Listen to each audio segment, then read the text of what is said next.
To order. This is the Joint Finance Auditing Legislative Affairs Committee and Executive Committee for Tuesday, September 28th, 2021. Could I have a motion to allow Kate and Rachel to be on the phone? Paul and Jennifer. All those in favor signify by saying aye. Aye. Opposed? Motion carried. Thank you very much.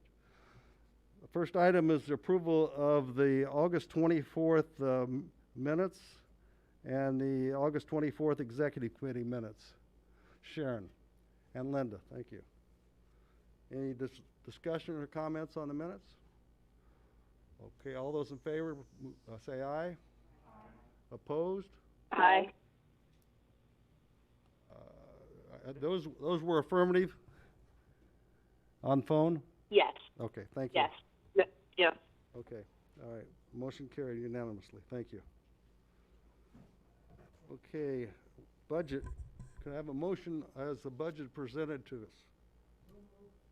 Phil, is there a second? Steve? Okay, any board members, any comments? All right, Mr. Chairman, I've got a short slide deck to run through to kind of explain at a high level the recommended budget for the committee members.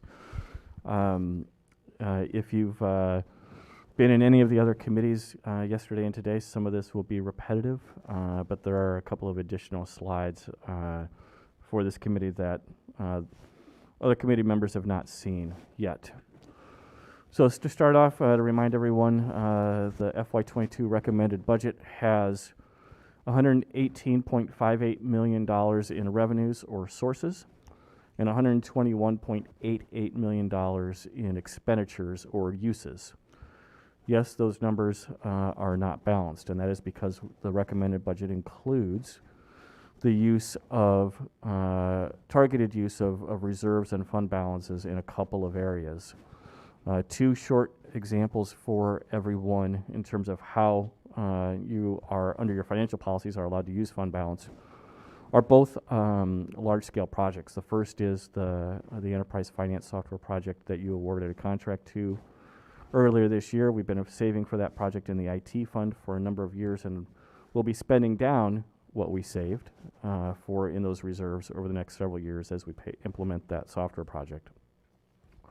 The other one, which is an example that we actually use on a routine and recurring basis annually, is in the highway department, where Amy and her team will build up reserves to fund a specific road or bridge project. And then once those reserves have been built up to pay for that project, then she brings the project forward in the budget process and the money gets appropriated for that individual project. And so those are two short examples, very quick examples of how we actually are using our reserves strategically under your financial policies. Property taxes. The recommended property tax rate is 82.41 pennies per $100 of equalized assessed value. The supervisor of assessments is projecting conservatively that we will see a 1.1% increase in the assessed value for taxes that will be paid in calendar year 22. The chart that you see, the blue shaded pie wedges are the various operating property tax levies of the county. The green represent the pension obligations that we have where we levy a property tax for. Typically and traditionally, we would also see a red shaded pie wedge in this chart, but there is none this year. That is the debt service fund.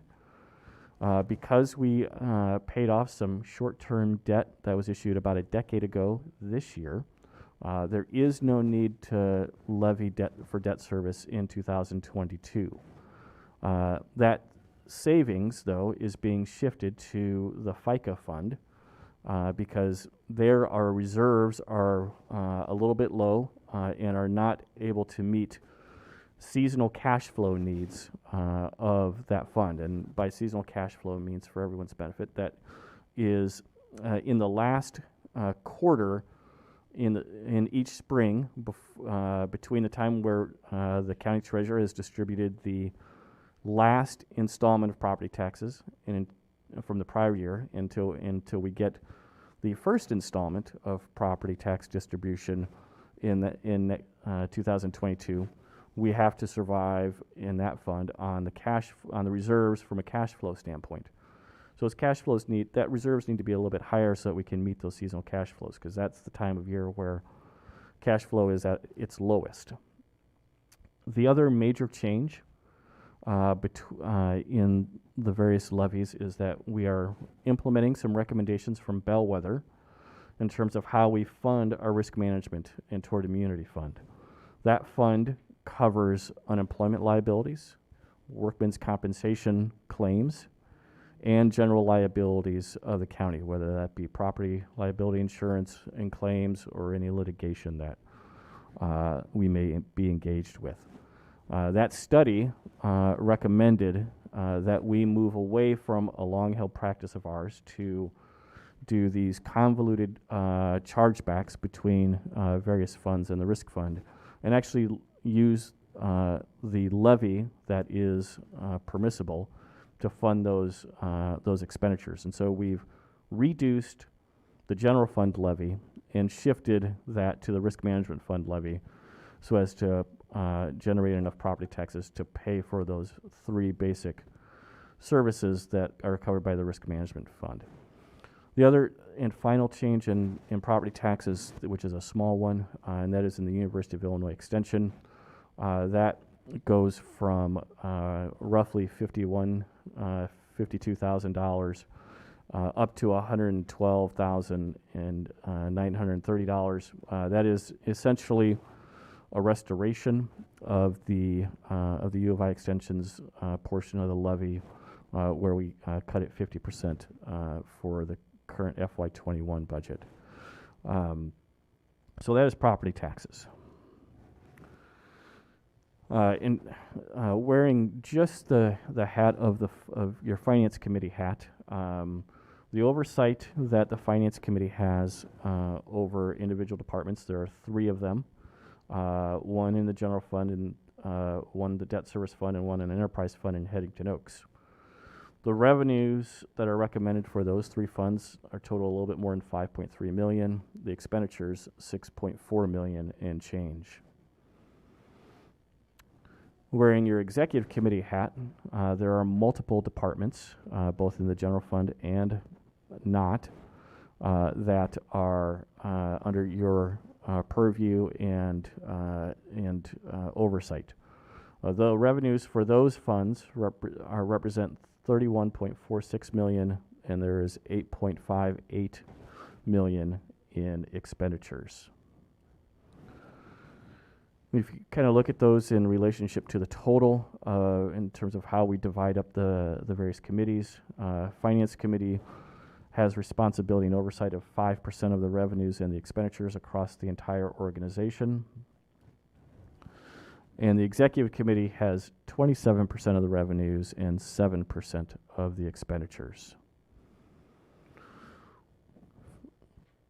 We are recommending to you a balanced general fund budget for FY22 at $47,185,810. You can see that on this chart, the largest revenue category for the general fund are intergovernmental revenues.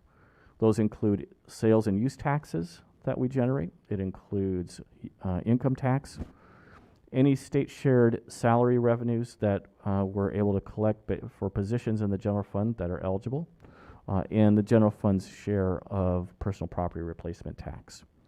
Our largest expense in the general fund is just a shade under $32 million, and those are personnel related services. In the general fund, the Finance Committee has less than 1% oversight over the revenues and 1% of the expenditures.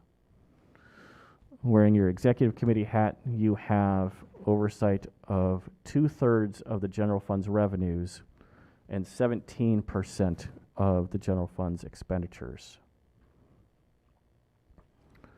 A couple of items now to kind of talk about in terms of where we currently sit. This is a chart that we've shown from the start of the pandemic generated recession and its recovery. We still have a ways to go. Once looking at this chart, if full recovery is back up to the 0.0% line, that would mean that all jobs have been recovered. You notice that the line continues to flatten out after we saw a pretty aggressive initial recovery in the initial months last summer and fall. But while it continues to improve, it is flattening out. And so that means full recovery will take some additional time. This obviously is a national aggregate number versus the local number. Locally, we tend to lag the rest of the country in terms of unemployment recovery, so I would expect that line to be a little bit flatter. Looking at all of the sales and use taxes that we collect on an annual basis, you can see it's a pretty volatile revenue stream that we have, and it's now one of our largest revenue streams, which means that our revenues and expenditures will continue to fluctuate greatly based on how sales and use tax collections go. There are 4 significant dips since we've been collecting that data, which goes back roughly 20 years. The first is the impact of the .com / 9/11 recession in the early years of the current century. The second was the impact from the Great Recession, which was the deepest decline, but thus far the shortest recovery. And then 5 years ago or thereabouts, we had 6 to 8 consecutive quarters of year-over loss of revenue before we started to see those recover as well. Still never really getting to the point of where we were from a revenue generation standpoint coming out of that .com recession in the early part of the century. That is until now, where we've seen both the recovery and the implementation of the various online sales tax laws that have been enacted by the General Assembly to change how the state and local governments collect sales tax for those online sales. Looking at corporate and personal property income tax, even more volatile a revenue stream. You can see the incredible highs and lows from the .com recession to the Great Recession. We didn't put in that time period between COVID-19 and the Great Recession where sales and use taxes had a significant dip, because as you can see, there were wild swings for almost a decade. We have obviously seen recovery in this as well, but both the Illinois Municipal League, the General Assembly's financial forecasting arm, GFOA, and others are looking and predicting that income tax revenues and PPRT revenues in 2022 will not be at the same levels that they necessarily are this year. Common chart that we've been showing you for almost 5 years now. This shows in the general fund exclusively what the FY21 projected budget is going to be and what the FY22 recommended budget is.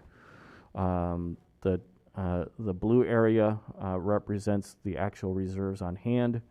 The black line represents your written fund balance policy of 24%. We've talked multiple times in this committee where you actually have an unwritten preference of 30%, and so that 30% line would be a little bit above the black line. You can see today that that reserves are healthy, but we still have a structural imbalance year over year where we start the budget process with expenditures growing at a rate faster than revenues are growing. And while the chart shows that we'll be financially solvent in the general fund out to the end of the decade, absent addressing that structural imbalance, the slope of that downward curve can be greatly impacted based on the decisions that this deliberative body makes. Some policy initiatives that are included in the budget. I already talked pretty extensively about the notable changes in the property tax rate and the EAV growth.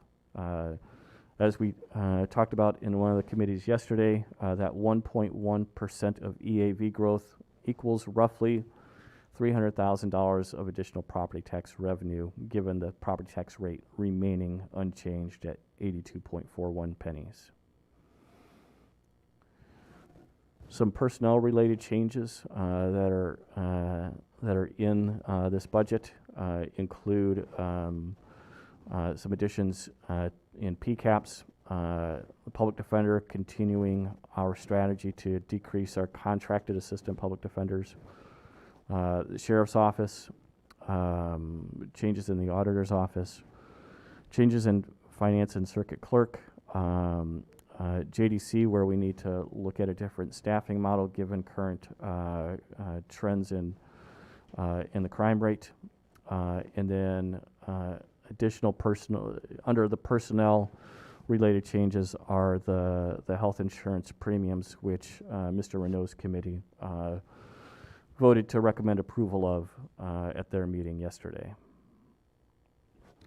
A couple of other project and initiative investments. We'll talk a little bit at the next couple of slides about the American Rescue Plan and what that continued policy discussion looks like. From an economic development standpoint, the budget recommends year 2 of our 3-year investment in G-Beta in partnership with OSF Healthcare at Distillery Labs. It recommends year 2 of our investment with Central Illinois Living Laboratory, and then continued investment in Justine Peterson, which is one of the largest 501c3s in the nation, headquartered out of St. Louis, that works on financial literacy and targeted impoverished populations and getting them bankable and banked.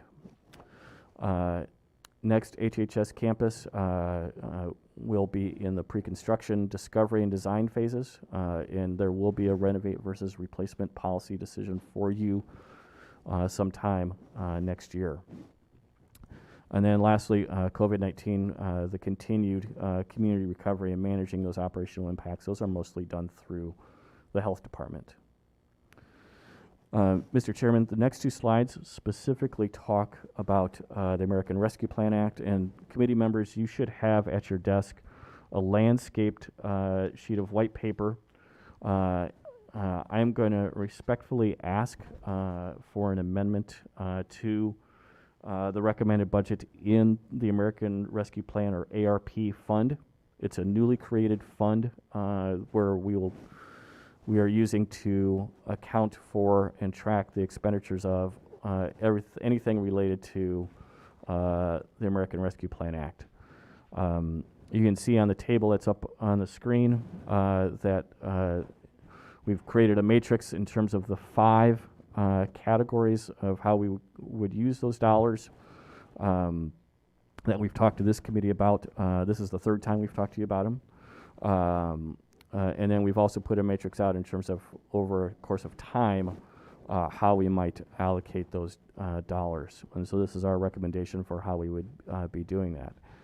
Under small business initiatives, we would be looking to work with Member Blair's advisory committee that she chairs, that was mostly populated at the board meeting earlier this month, and it will be completely populated by the October board, when the October board meeting comes and those appointments are on the agenda.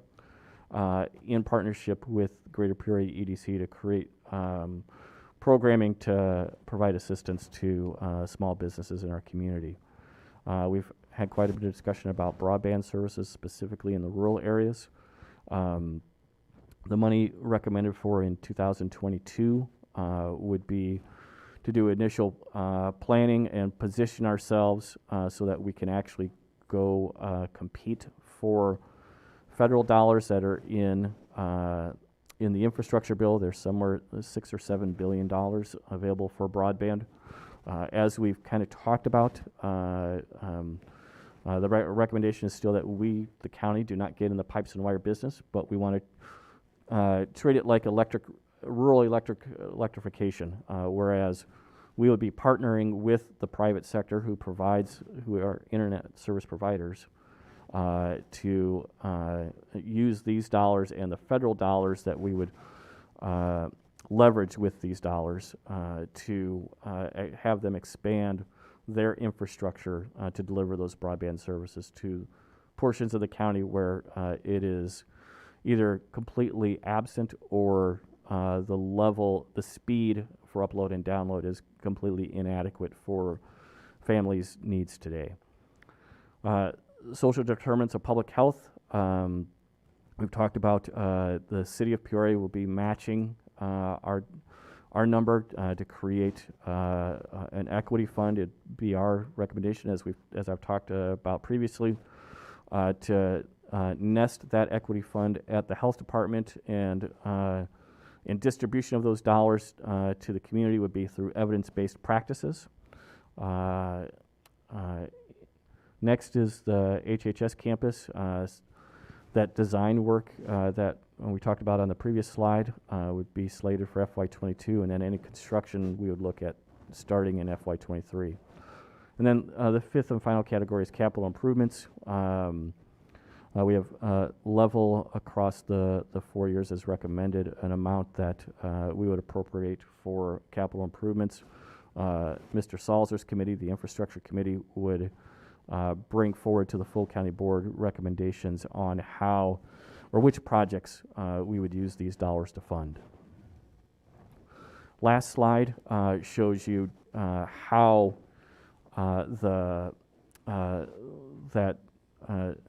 $5,625,000 in those 5 ARP categories translates to our budget. And so there's a revenue line for a federal grant. There's $900,000 in consultant services, $1 million in engineering and architectural services, and then $3,725,000 in building improvements in a capital line. Mr. Chairman, that is my slide deck. So I'd like to thank Randy, Julie, Wade, Shelby, and the entire budget team in the work that they did to get us to here. When Chairman Rand put down the marker back in June that he wanted to have the budget adopted in October, everybody initially had a pretty thick lump in their throat and said, how are we going to get this done? But the team came together and were able to deliver a recommended budget to you so that we could achieve that goal. Mr. Chairman, I'd also like to say thank you to the elected officials and the appointed officials and the finance team throughout the offices across the entire organization that worked with us in preparing this document and this recommended budget to you. The team and I are staying here and happy to answer any questions any of you might have. And I would also ask for a motion and a second to amend the budget to reflect the changes in the ARP fund that I've just laid out. Okay, is anyone going to give me a motion? Eden? Betty, thank you. Any further discussion or questions on the issue? This is amendment, yes, on the ARP amendment. Okay, all those in favor, say aye. This is on the amendment. Aye. Opposed? Aye. Motion carried. Now on the original motion of the budget, Is there any further discussion? Okay, all those in favor, signify by saying aye. Opposed? Aye. Opposed? I'm an aye too. Okay. Opposed?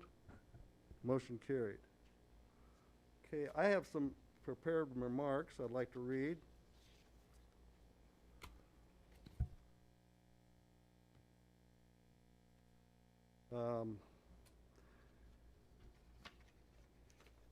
Every year, we're asked to evaluate and make recommendations based on the board's priorities. This year's budget process was no different. The budget we just recommended for full board for adoption on October 14th both adds structural positions in different offices across the county government and subtracts. Yes, it includes the elimination of 3 union positions in the county auditor's office, but the recommendation budget also includes an addition of union positions in facility, grounds and maintenance, county clerks, and county highways. The net results to the Acme PICA bargaining unit is an increase of 1 full-time position, plus increased hours of our 26 part-time bailiffs equals 5.2 more time positions, all represented by ASME and PICA. There are 4 more union positions recommended in other bargaining units, including sheriff's deputies and correctional officers, and laborers in highway department and PCAPs. When combined, a total of 10.2 full-time union positions are to be added in the 2022 budget. I think this demonstrates that the county continues in its long history of balancing good stewardship of the taxpayers' dollars and being labor-friendly. It is unfortunate that the county auditor has chosen to make these budget deliberations personal instead of looking at the best for the taxpayers, given that this committee extended an offer to meet with her to discuss the office budget. The county board takes great pride in being a lean government. We take our role in determining the best and most efficient use of taxpayer money very seriously. So it is sometimes not working efficiently, we address it. That is why the executive committee asked the county administrator to take a hard look at the accounts payable process, how bills and invoices are paid. Even though it is largely automated, we found there was room for more efficiency due to duplication of efforts. The workload in the office simply does not warrant 3 employees in addition to the auditor. Always mindful of internal controls, reducing opportunities for fraudulent behavior, and the statutory requirements of the county auditor's office, the administration reviewed and revised improvements with our external auditors, SECIG, who stated that the appropriate internal controls are present. As a reminder, their opinion on this matter is of importance because their annual review of the county's financial statements directly impacts our bond rating and the ability to secure state and federal grants. We have heard in the last couple of weeks quite a bit of noise about the loss of 3 union jobs. We also been told to listen to the will of the voters in 2018. In the end, we must make our decisions based on value to the taxpayers and providing efficient and effective services to our citizens and business. Yes, we should listen to the 22,085 voters that cast ballots in the referendum back in 2018, but a 19-vote margin is far from mandate. We also need to be mindful of our 180,000 residents and taxpayers. Some might want to point out a whole host of excuses for our actions today, but those would be inappropriate. I need not remind you that resources are finite. We have shifting priorities within this organization, which results in increases in some departments and decreases in others every annual budget. It is this board's hope that by reducing the duplication processes, the auditor's office can refocus its efforts on internal auditing. We believe this will allow Peoria County to deliver taxpayer-supported services in the most effective and efficient and cost-effective way possible. Thank you. Not at this time. Okay. Next, we have committee reports. Springdale Cemetery. Anything from Nothing from Mr. Chairman, I don't have anything specific to report. Both Linda and Kate are members of the Springdale board. I don't know if they have anything they wish to contribute. Okay. CDAP and GAP micro loans. The loan report's in your packet, Mr. Chairman. I'm happy to answer any questions of the committee. The auditor's report that we received. Any comments or questions? Peoria County Enterprise Zone Report. Okay, go ahead.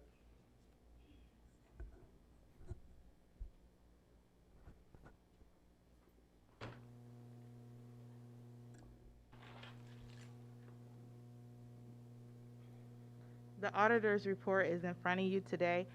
I reached out to a couple board members over the past couple weeks, and they said that there was questions presented to them that never have been addressed in a public meeting. So I do want to know if you guys have any questions or concerns about the function of the auditor's office. On August 30th, unbeknownst to myself, there was duties illegally removed from my office. And so my question is, what led to that? And if you guys could answer why, because I don't know. Some of those questions would have been addressed when we tried to get you to meet in the meeting that you didn't. The meeting I had to cancel for personal reasons, and I did email Nancy Wall, and she was out that day, but I emailed her to ask her to reschedule. But before that meeting was even requested, the duties were removed. So I asked, why wasn't that meeting scheduled before the duties were removed? If there was any concern regarding my office? It was a procedural change that we made in the executive committee that we decided to, there were bottlenecks that were. Was that executive committee public? Yes, it was. It was a public meeting, Yes. so I could find it? Because all the meetings I've had access to, I've never seen any questions surrounding that, and and none of those questions have been addressed to me. Mr. Chairman, if I can just interrupt, because we're on agenda item of the informational report, we'll need to keep the topics to the auditor's, the auditor's report, and then the time for citizen remarks would come. At miscellaneous. With all due respect, Janine, this is about the auditor's report, because if I don't have the duties or the staff for my office and duties were illegally removed, I cannot present reports because we have been blocked from the financial system to even pull those reports. So my inquiry is valid for the board, because every month we come here to ask questions and no questions are presented. And if there were concerns, Let me interrupt. no concerns have ever been I'm going to presented. stop you a minute, because you have not been blocked from the financial system. I have been, and if You you have if access you to if it. you come, You my have staff access to my staff is here, and they know the truth too. So if you want to take a moment to come and know the facts and come to the office and see how things operate or answer any concerns that you have, those are valid. But not one board member has ever darkened the door or made a phone call to ask about any concerns that you may have, or even brought them to public committee meeting. It sounds like we're going to have another meeting to discuss some of your issues that you're talking about, but we can't. do it Yeah, here and at I this would committee. prefer meetings before legal changes are made. Okay. That would be great. Duly noted. Thank you. Yeah. So any questions? No. Okay.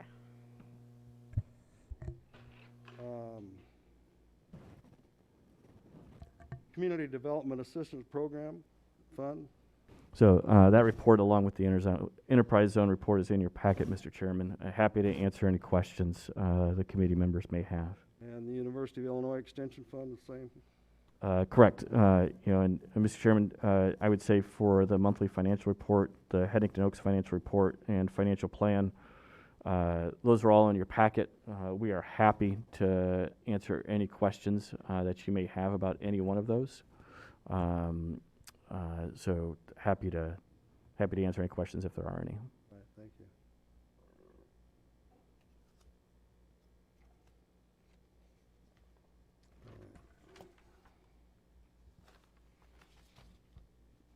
Okay, joint resolution in the county sheriff's budget related to the cost of FOP correction unit, collective bargaining agreement. Could I have a motion? Paul? Blair, Ms. Blair. Any discussion? Thanks, Mr. Chairman. This was a joint resolution with Mr. Rosenbaum's committee, which approved it unanimously earlier this afternoon. This is a budget amendment for the sheriff's budget. It implements cost increases associated with the corrections collective bargaining agreement that you ratified at your meeting earlier, your county board meeting earlier this month. It also implements or funds the implementation of recruitment and retention plans and programs that the sheriff has put in place with the knowledge and consent of the County Operations Committee to continue to address the staffing issues at the sheriff's office. Sheriff, I leave anything out? Or Randy, I leave anything out? Any questions? Okay, I think we had the motion in a second, so all those in favor? Aye. Opposed? Aye. Aye. Okay, motion carried, thank you. Kate, were you an aye or a nay? I was an aye. Okay. Thank you. We have a resolution for smart mobility grant funding appropriations. Have a motion, please. Sharon and Linda. Thank you, Mr. Chairman. Discussion? Go ahead. This, so earlier this year, you approved a resolution for $200,000, which was the local match for a grant that we received related to the Smart Mobility Living Laboratory project, which is one of the economic development initiatives that we highlighted in the budget slide deck. This resolution recognizes and appropriates the grant dollars that were tied to that local match. Okay, any further questions? All those in favor signify by saying aye. Aye. Opposed? Motion carried. The revised financial policies. Can I have a motion, please? Paul and Jimmy. Thank you. Thank you, Mr. Chairman. As part of the budget process every year, we evaluate our financial policies and make recommendations to you as to any additions, subtractions, or alterations that may be made or may need to be made. And this year, we have a couple of them that we are recommending, and those can be found on page 135 in the packet.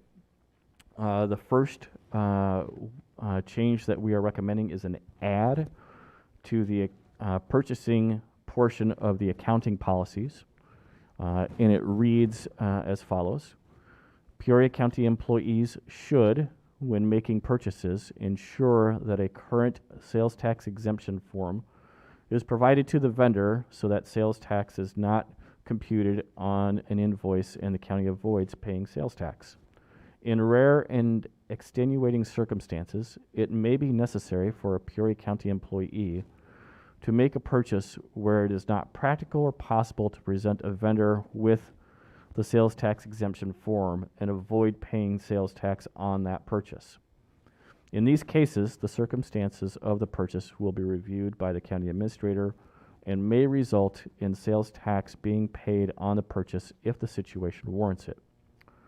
The second amendment we have to your financial policies is in the depreciation portion of your capital assets policy.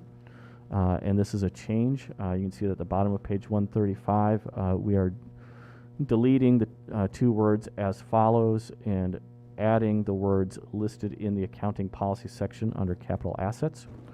Basically, so what that in its entirety reads, the estimated useful life means that the estimated number of years that an asset will be able to be used for the purpose for which it was purchased.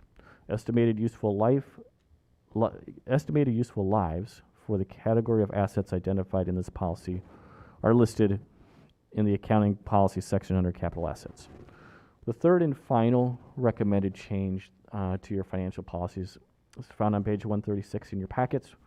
It is under the capital assets portion of your accounting policies, and we are changing the asset capitalization threshold at Headington Oaks from $1,000 to $2,500. This is a function of obviously no longer operating the nursing home, where the Medicare and Medicaid cost reports had a certain threshold during operations. Obviously, that doesn't exist anymore, and so we're recommending that we bring it up to $2,500. Happy to answer any questions about any one of those three recommended changes to your financial policies. Okay, are there any questions or comments? Anyone? Okay, motion for approval, or we have the motion, we have, all those in favor signify by saying aye. Aye. Aye. Opposed? Motion carried. The annual authorization for year-end transfers. Betty for motion and Phil for a second. Thank you. Great. Thank you, Mr. Chairman. This is a resolution that you consider and have adopted for many, many consecutive years. This allows, once we get into period 13, that the administrator's office is allowed to make any necessary transfers so as to make sure we balance out the books in the pursuit of preparing our financial statements. Okay, are there any questions? If not, all those in favor signify by saying aye. Aye. Aye. Opposed? Motion carried. Abatement of bond tax levy for 2020B, previously 2010F, and 2011 bonds. Motion, please. Who have not I called? Rob. And Eden, Ms. Blair. Thank you, Mr. Chairman. There are two bond issuances that are alternate revenue source bonds. And what that means is that alternate revenue source is used to make the debt service payment instead of levying a property tax in your debt service levy. Those two alternate revenue source bonds are first the museum bonds, and that's the 2020B bonds, because if you recall, we refinanced the museum bonds last year. The 2011 series is the nursing home bonds, and while we do levy a property tax for that debt service in the nursing home levy, we do not. That levy is considered an alternate revenue source as opposed to it being as part of the debt service levy.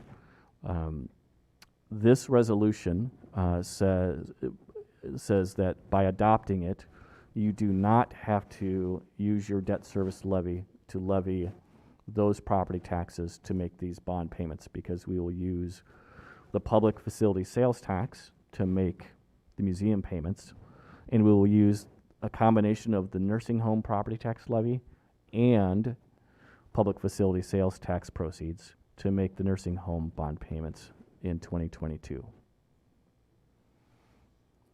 Okay, that's pretty clear. Any questions? Okay, all those in favor signify by saying aye. Aye. Aye. Opposed? Motion carried.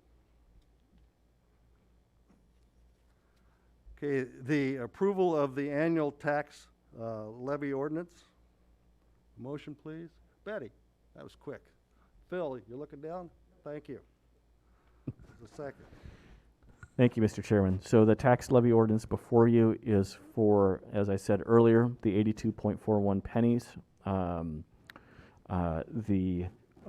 levy in dollar value totals to be $27,392,000. $863,685. The table that is in the agenda briefing on page 144 of the packet itemizes each one of the operating and pension-related funds in terms of what that levy is recommended to be. You can see which of those levies have a maximum rate, which ones do not. What the actual extended amount was for taxes payable in 2018, 19, and 20, and this year, and then what we're recommending for 2022. Scrivener's error at the last column. It should say 2021 payable in 2022, not payable in 2021. If you actually look at the ordinance itself, it tells you and anyone else that may be interested in how we actually spend those property tax dollars. So as an example, the general fund has a recommended levy of $6,681,065. We use those dollars to partially pay for public defender services, partially pay for court administration services, partially pay for wages in the sheriff's office, partially pay for food for inmates through the corrections program in the sheriff's office, partially pay for salaries and wages in the state's attorney's office, and any of the electric and natural gas utility costs that we have, a portion of them, in general fund departments. So that's just an example. We itemize all the other levies as well to show you how we actually spend those dollars.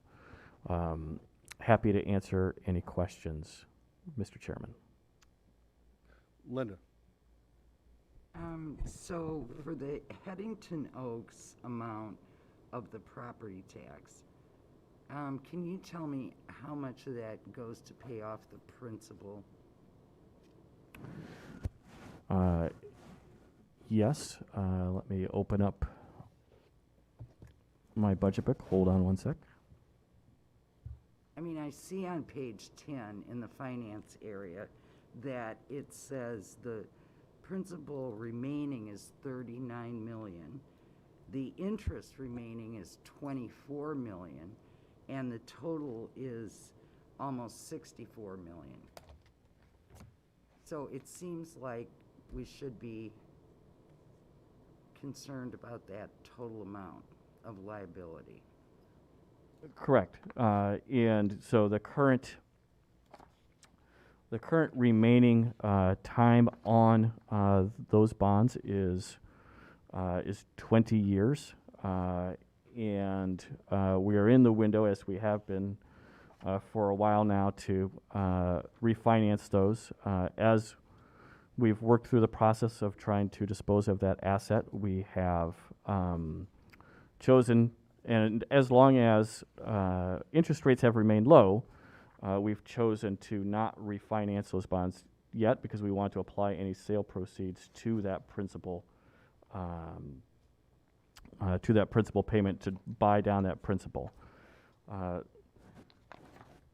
Looking at in the Finance Committee packet, so the gray pages, and looking at page 10 of your gray pages, you'll see that you'll see the total remaining principal and the total remaining interest in terms of, how that actually gets distributed for next year. I'm looking to see if Randy or Julie have texted me the specific answer, because we don't have the debt service schedule itself in the budget book, but I know that they can access it faster than I can. And if we don't want to belabor the point, Ms. Daly, we certainly can have that answer to you before the board meeting and the final vote on the budget. Yeah, that's fine. Julie's Okay. Thank you. Julie, do you have something? Turn it off. I believe it's around 600.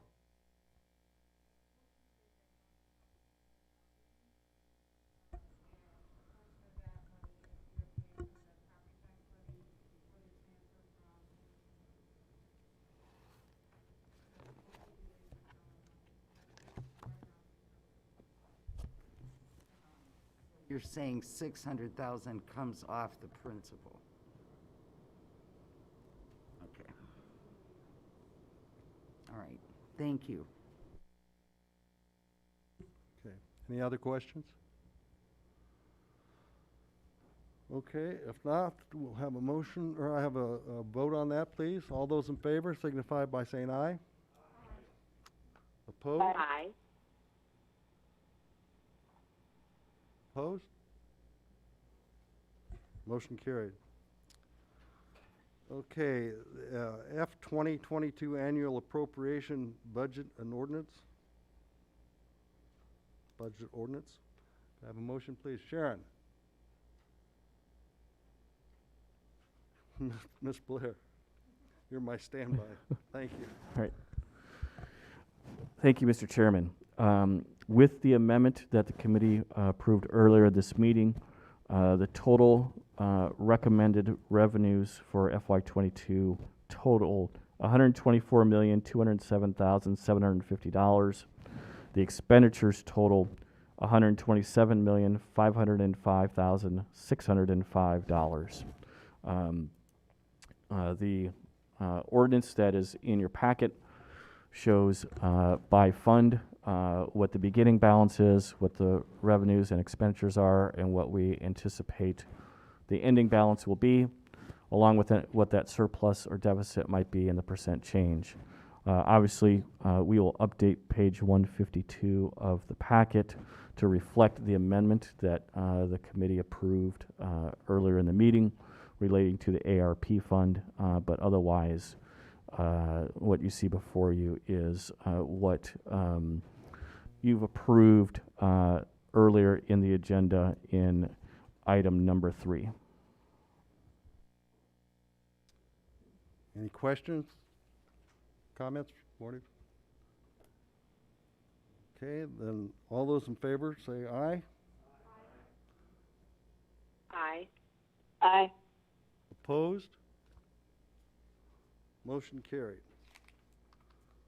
Okay, we have citizens' remarks. I have 5 people that are asking to address this board. We'll limit to 5 minutes each per our policy.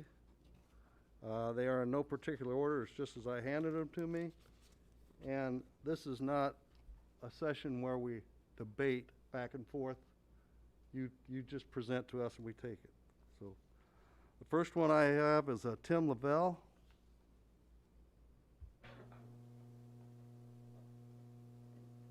Hello. I'm here to talk about the budget, obviously. You guys have put the cart before the horse once again. You've moved work out of the auditor's office into the finance department. We have a demand to bargain on the table, and we expect that work to go back to that office immediately, or we're going to be forced to file an unfair labor practice charge in order to get that work back.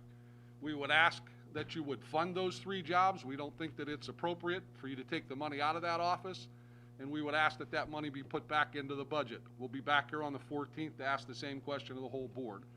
I'm not happy about the fact that the work got moved out. I'm not happy about the fact that I might end up having to file an unfair labor practice in order to get this resolved. So that's point number 1.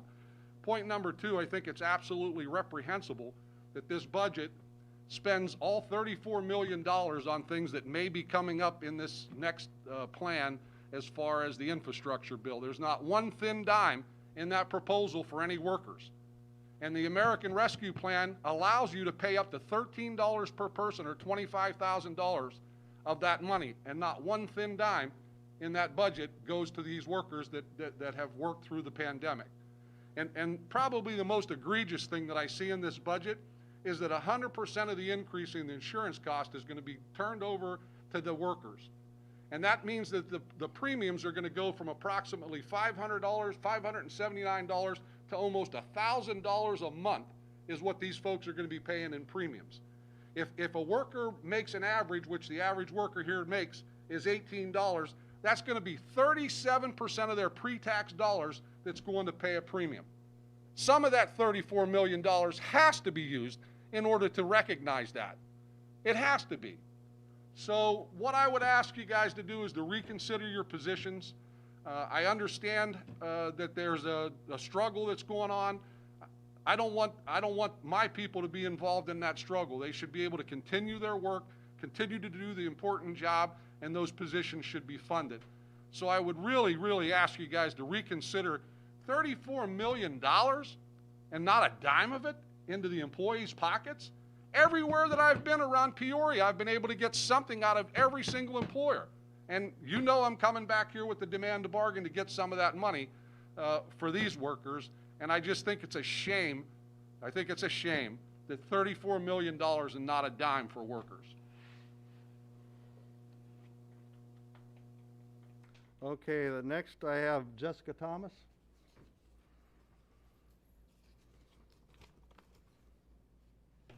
I have statements and questions, and I'll be brief, and you guys can address them at your leisure since we're not in a debate. What authority does the board have to remove duties from a county-wide elected office? And has this been approved by the state's attorney's office? And in your statement, I believe, Chair Fennell, I think that was your statement. I wasn't clear on whose statement you were reading. But in your statement, you admitted to duplicating duties expressly mandated by the Illinois state statute for the county auditor in the finance department. When in 2018 referendum, you guys just wanted to hear what the voters had to say. So you put it on a referendum and it was defeated.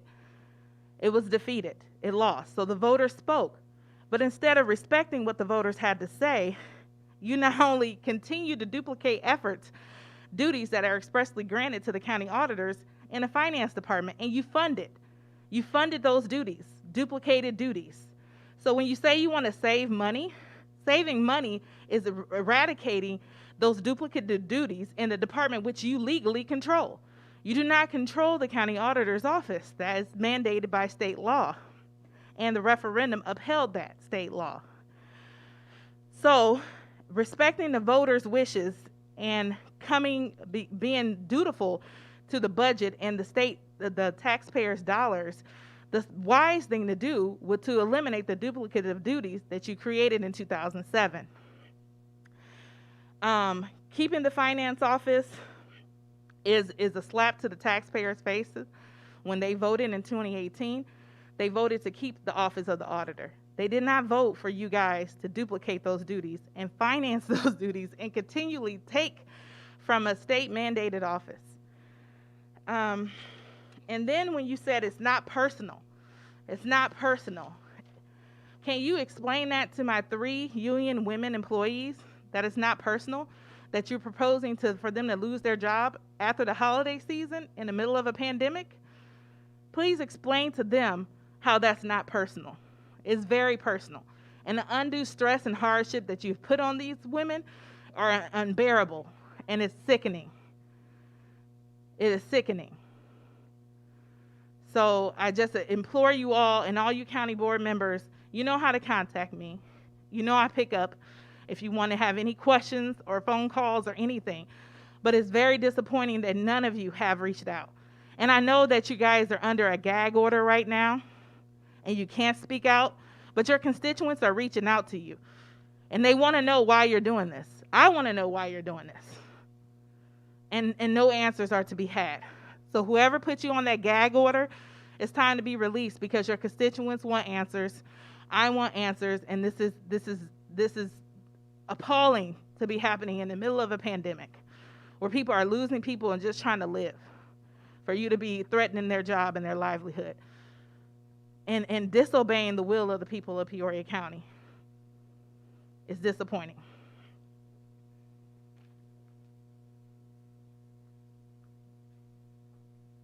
Okay, I think it's Linda Bullinger.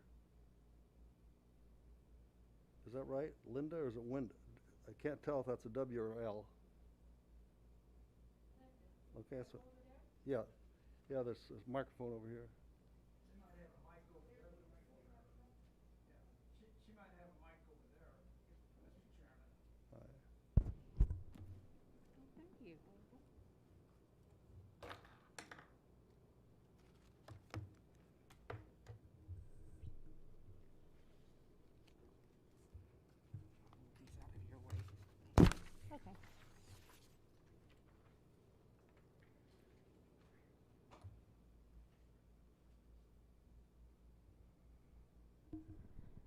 Well, good afternoon, I think. I just have a few brief remarks of a more of a personal basis, in that I'm pretty appalled with the county's behavior as it relates to the auditor's office, which is kind of independent, but is not being treated like the independent unit that accounts for auditing the county board's expenditures. I believe that Peoria County has a history of one duly elected auditor resigning not too long after she was reelected for many of the same reasons that the current auditor is bringing up. So I have a concern about that. I mean, truly, it is appalling.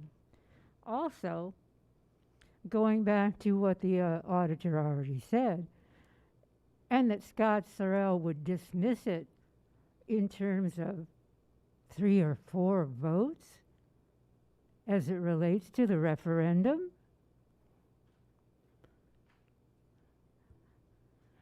This is America, folks. At least it was. I used to be here, but I went to D.C. for 30 years and came back to retire here. So let me say this about that.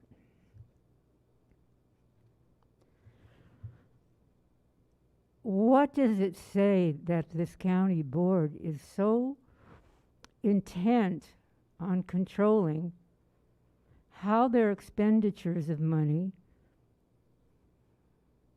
are decided upon, why they're decided upon certain things and neglected in certain other areas, in the face of their very people who have voted their will?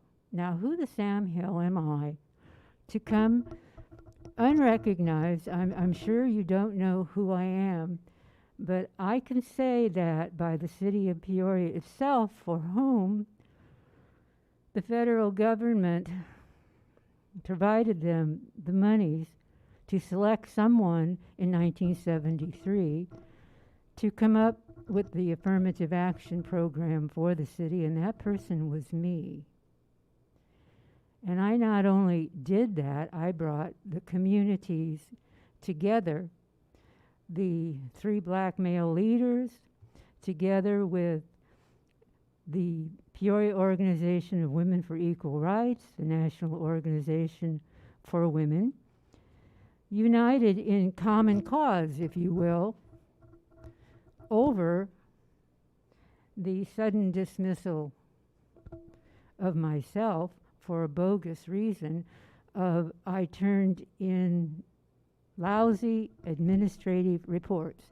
Now, I had a master's degree from Bradley University, so I must have proved somewhere along the lines that I knew what I was doing, and I even pulled the entire city together on an inclusive basis as it relates to minority set-asides, women in the police department, women in the fire department, and the fire captain worked with me very well, as did other leaders of units of the city government. It was the leadership of the city government, like it may be the leadership of the county government, has an agenda that the rest of us are not exactly privy to, although I must say I do have some suspicions that I think are pretty dead certain. And y'all should be ashamed of yourself. And that's what I'm here to say. Now, you're dealing with someone who is saying this, who, while she was in Washington, D.C., covered our United States 30 seconds. Congress for the war on poverty. And I learned a lot about dirty tricks. And some of you are engaged in a very dirty trick. And we know it.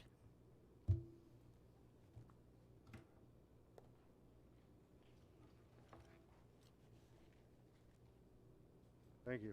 Lori Saunders.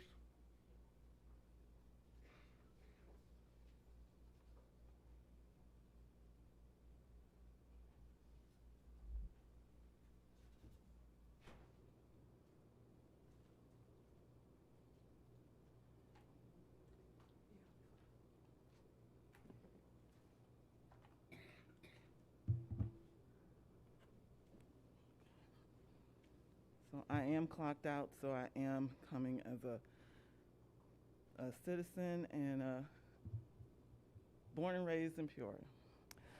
On August 30th, well, first of all, professional respect matters, Scott.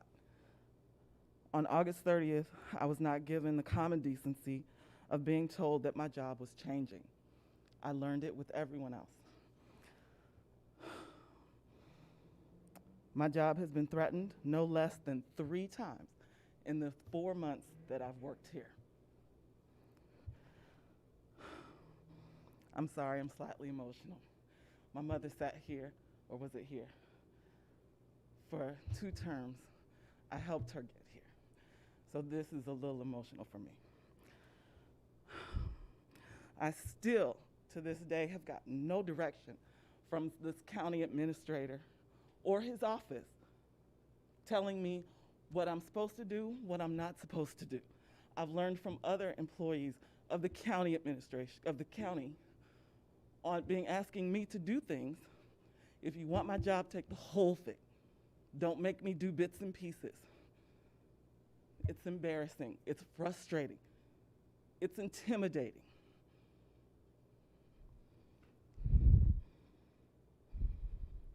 I've sent each of you a copy of every email that I've received threatening my job. Please read the email. I've given you a timeline of how things have happened in that office so that you understand that yes, it is personal. Mr. Fennell, a lifelong firefighter fighting for the community, and you're okay with how this administration treats its people. That is what I'm hearing by all of your silence, not responding to my email. One of your employees, a daughter of this table. That is the silence, that is the agreement that I'm hearing from each of you today. That you're okay with my job being threatened in the way that it has been, and the way that I've been treated in each month that I've been here. This budget is the 4th threat on my job.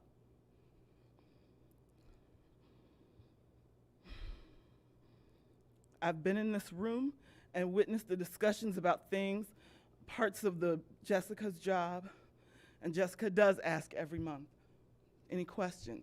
Margie's here, I'm here, Brittany is here, every month, ready to answer your questions. I've only been here 3 months, I can't answer a whole lot, but I will do my damnedest and have done my damnedest.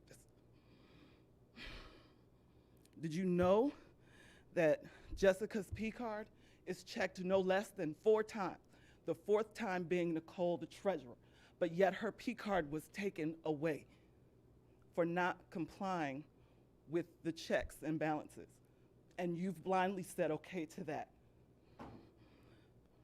Did you know that the HR department did not tell Jessica that her employee was retiring until the day that person left, and it was only because Jessica went in and tried to tell those people and said, oh, she's being fired, but now Jessica was accused of firing someone who was retiring. But it was only because HR didn't tell her. And when she appealed to Andrew Rand, she was turned away. And now you all are being told that she's not agreeing to meetings. She takes care of her ill mother. She can't meet with you in a room all the time, with or without a mask. She takes care of her ill mother, her family. So yeah, there's reason. Ask questions.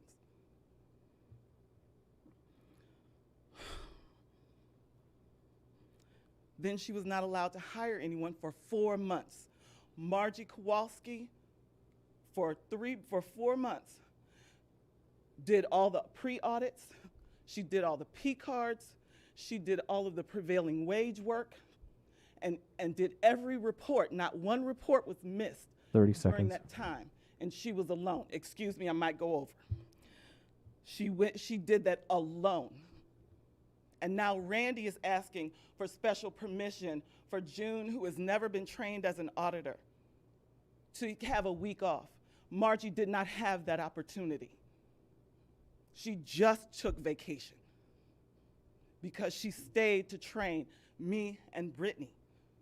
And within 1 month, Brittany and I, under Jessica's leadership and Margie's help, we were able to take care of that backlog.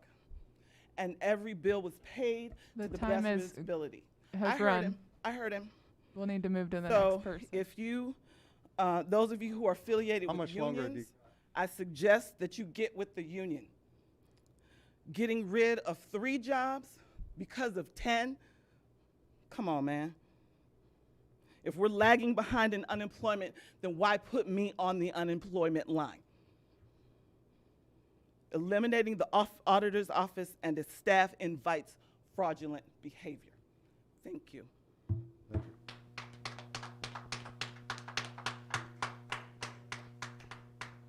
Okay, the last I have is Nicholas Cole Hall.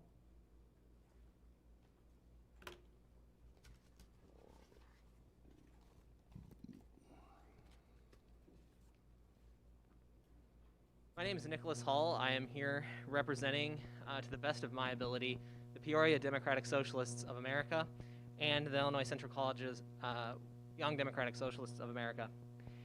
The DSA as an organization strongly supports union jobs, strongly supports a united workers' front, and this decision to defund the county's auditor's office is a horrible mistake.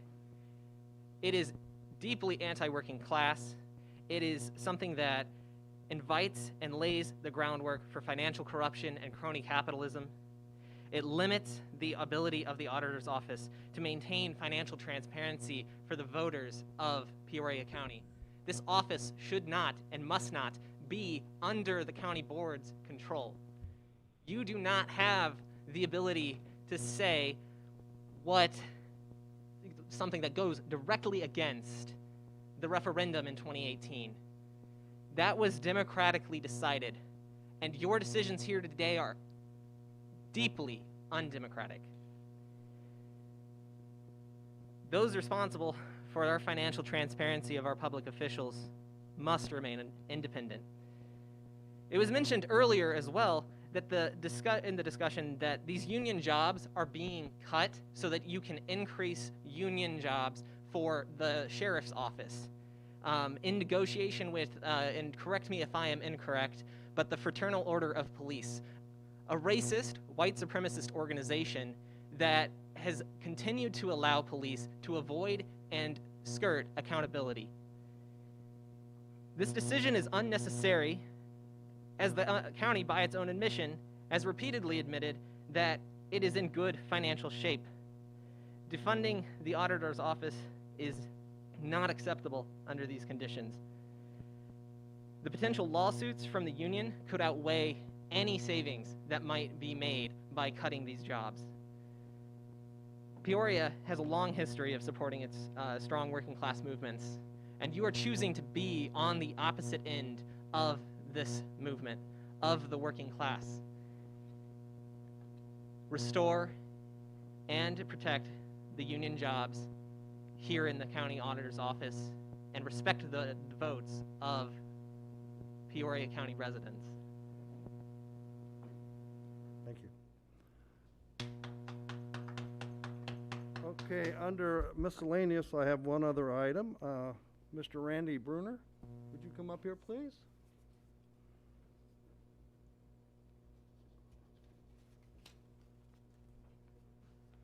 I've got a 15-year pen for Ms. Bruner. Mr. Bruner, Thank you very much. appreciate all your work. I don't know if I'll make it this morning, to be honest. Do you want a microphone? No, Okay. thanks. Thank you very much.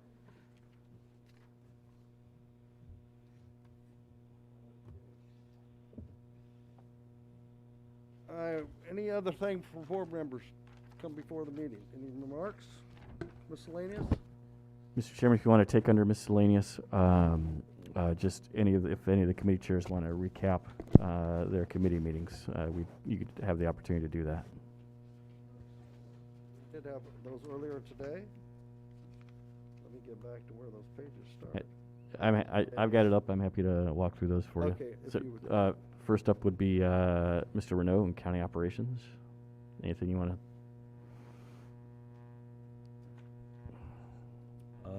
We passed the budget unanimously, and we had 3 resolutions.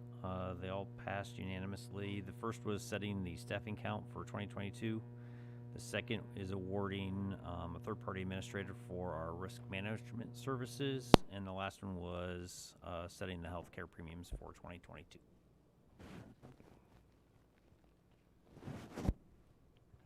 Thank you. Mr. Salzer in Infrastructure Committee would be next. We too passed our budget unanimously, and we adopted under our regular order of business on the agenda for 6 different items. So if you can bear with me, I'll try to run through those as quickly as I can. The first one, of course, had to do with our annual participation in engineers' salary. That would be Amy McLaren, and we worked with the Illinois Department of Transportation on this, and they have a rating system for county engineers, and we ranked 10th out of the 99 counties that participate in this particular fund. And what it amounts to is that the state of Illinois will share in 50% of our engineers' salary, because we do participate in this. And so her salary, which is $135,700, then we would share with the state in paying that, and each would bear $67,850. Our second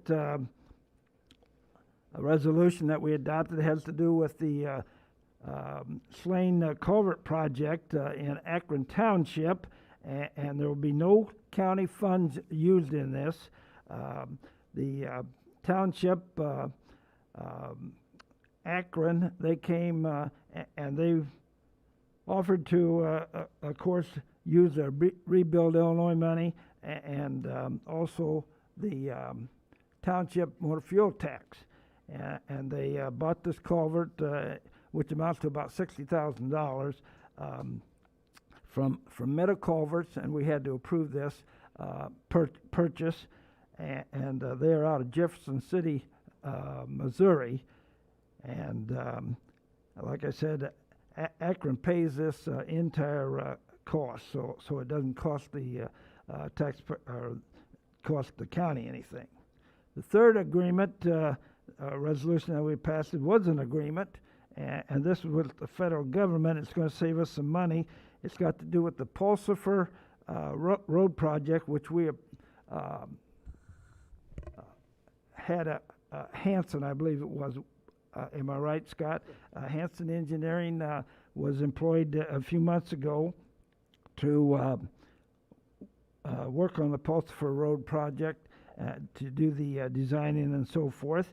And usually the federal government doesn't help us in the engineering, but because we were able to make this agreement with them, the cost of the $180,000 that was ordinarily going to be charged to our expense in this for the engineering was reduced. I think it was reduced to about $36,000. So the federal government, they're going to provide us with 80% of those funds.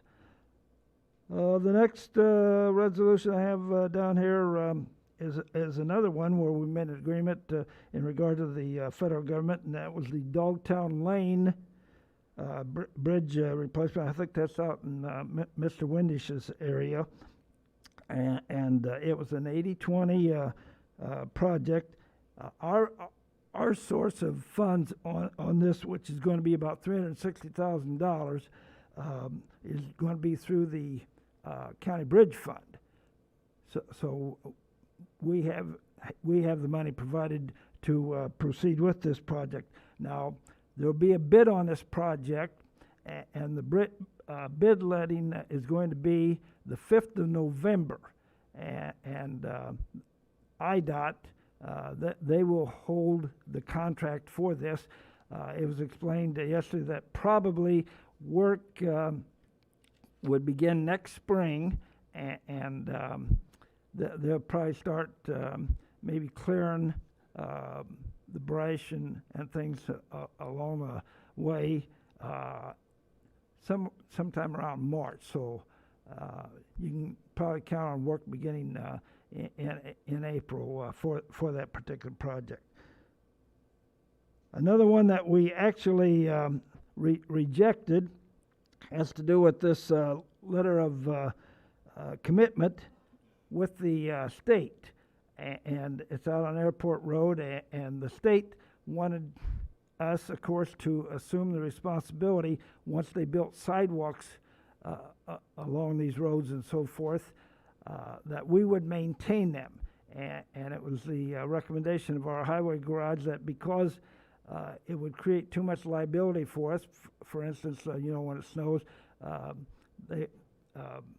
snowplows would push the snow up on the sidewalks, we'd have to get that cleared and so forth, so that there was no possibility of people being injured in any way if they were walking in that area and had problems and so forth. And the other one was the highway department feels that they really got enough work right now that they didn't want to take on that responsibility of maintaining those sidewalks. So we are recommending that we follow their choice of not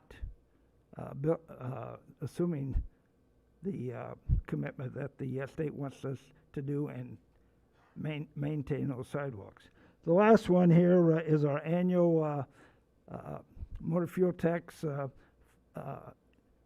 use of the motor fuel tax funds to the tune of about $3 million. We've got a great highway department, and they are very careful when they do purchase things. They don't, for instance, build up a big stockpile of any particular items, but we know that they look at what they really need, and then they, of course, choose to take the lowest bid that has been submitted to them, and they actually do a real fine job. Left. They do a real fine job in the use of all these materials. So that's the last particular one of the resolutions that we adopted. Thank you, Phil. Appreciate it. Mr. Ricker, Ways and Means Committee. Okay, for Ways and Means, the budget passed unanimously. We had a couple action items. We had the monthly delinquent taxes, which did pass unanimously. And we had a committee action of assignment of a tax sale certificate for purchase. So one of our tax sale certificates that normally is with a trustee, we had an individual wanted to take over and buy that, which is a standard process, and that was approved.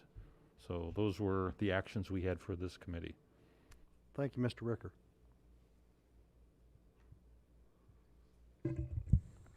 Mr. Dillon, Land Use Committee. No land use cases this month, just settled What? our budget, so Why? it was under 10 minutes. Pretty quick. That's a record for you, isn't it? We can do some quick meetings there sometimes. County Health Committee would be Ms. Williams. Thank you. I would just want to let you know that we had a presentation by the Peoria County Triad. I will make sure to get that presentation to all of you that weren't in attendance to the meeting so you can learn more about that. Next, we had our budget, and that was approved unanimously. We had one resolution, which was Center for Prevention of Abuse Agreement for a Long-Term Care Ombudsman Senior Advocate. This is something that we've been working on since we closed Headington Oaks, and this will be a partnership with the Center for Prevention of Abuse to create this senior advocate position to help our seniors with various items. So that was approved unanimously. Thank you, Ms. Williams. And then Mr. Rosenbaum for Public Safety and Justice. Thank you. The first one was our budget, which passed unanimously. And then we had a whole long list of resolutions. We were pretty busy today. The first one was the joint resolution for the appropriation and county sheriff's budget related to the cost of the FOP corrections unit, collective bargaining agreement. That's also the one that we joint did with finance committee, and that passed unanimously. The next one was regular resolutions. We had the COLA increase for the public defender, which the public defender has to get 90% by state statute of what the state's attorney's getting. That passed unanimously. We had the SFY 22 Family Violence Coordinating Council grant. That passed unanimously. The FFY 21 State Court Improvement Program grant for the GAL project. That passed unanimously. So a couple of these are grants. I can get the paper out here. I think the first one was for $38,000. The second one was for $41,000, I believe. The third one was FFY 21 State Court Improvement Program COVID-19 grant for remote juvenile court. That one was for so the kids could do the see the judge in that remotely with the Zoom and so that was a new one. Then we had the FFY 21 State Court Improvement Program grant for Child Protection Data Courts project. They've gotten that one for 7 years. And that one was for $10,560 roughly. And the last one was IDOT 22 DUI grant. That's one that they've been doing for, I believe, 12 years. It was $305,000. It helps pay for a couple DUI probation officers, equipment, and I think their success rate or the way it's going, it sounded pretty good. One of the probation officers, I believe it was, came and talked to us about that. So we had a busy day. Sounds like it. Thank you, Paul. Last but not least would be your committee, Mr. Chairman. I think everybody was here in attendance, so I don't think we need to go through that one. So I thank you for your attendance. I thank you for your input, and we are adjourned.